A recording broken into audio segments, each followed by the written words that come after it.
आज काकी शाशुଙ୍କ ଠାରୁ ଗାଳି ଖାଇବାରୁ ବଞ୍ଚିଗଲି। ଭିଡ଼ିଓକୁ ଲାଷ୍ଟ ପର୍ଯ୍ୟନ୍ତ ଦେଖନ୍ତୁ ଜାଣିପାରିବେ।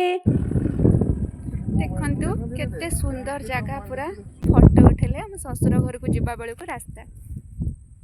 ତାପରେ ମୁଁ କାକି ଶାଶୁଙ୍କ ଘରେ ପହଞ୍ଚିଗଲି। ଆମ କ୍ରିସ୍ ଯାଇକି ତା ଜେଜେମା ପାଖରେ ଗେଲ ହେଉଛି।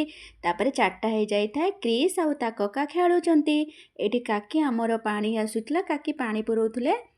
କ୍ରିସ୍ ବଦମାସ ହେଉଥିଲା ବୋଲି ମୁଁ ମାରିତେ ଯାଉଥିଲି ବୋଲି କାକି ମୋତେ ଗାଳି ଦେଇଥାନ୍ତେ। ସେଇଥିପାଇଁ ମୁଁ ଆଜି ବଞ୍ଚିଗଲି। ଯାହା ହଉ ତାକୁ ପିଟିନି। ଜେଜେମା ଜେଜେବାପା ଆଗରେ ପିଟିଲେ କେହି ଜେଜେମା କି ଜେଜେବାପା ସହିପାରିବେନି। ତାପରେ କାକି ଏଠି ଗାଈମାନଙ୍କୁ ଖାଇବାକୁ ଦେଉଥିଲେ। ଦେଇକି ହସୁଛନ୍ତି, କ'ଣ କରୁଛ ଛୁଆମାନେ? ଭିଡ଼ିଓ କରୁଛି। ଏଇଟା ଆମ କକାଙ୍କ ନୂଆ ଘର। ଆମ କକା ଛିଡ଼ା ହେଇଛନ୍ତି। ଆମ କକା ଘର କରିଛନ୍ତି ଲଙ୍ଗଳେଶ୍ୱର ଥିବା ବାହାଦୁଲପୁର ଗାଁରେ। ତାପରେ ମୁଁ ଟିକେ ବାଡ଼ି ଘର ଆଡ଼େ ବୁଲିଲି। ଆମ ଗଛରେ ଆମ୍ବ ବଉଳ ହେଇଛି। ତାପରେ ତାଙ୍କର ବହୁତ ବଡ଼, ବିରାଟ ବଡ଼ ବାଡ଼ି। ମୋ କାକିଙ୍କ ଘର ଏଇଟା ତାଙ୍କ ପୁରୁଣା ଘର।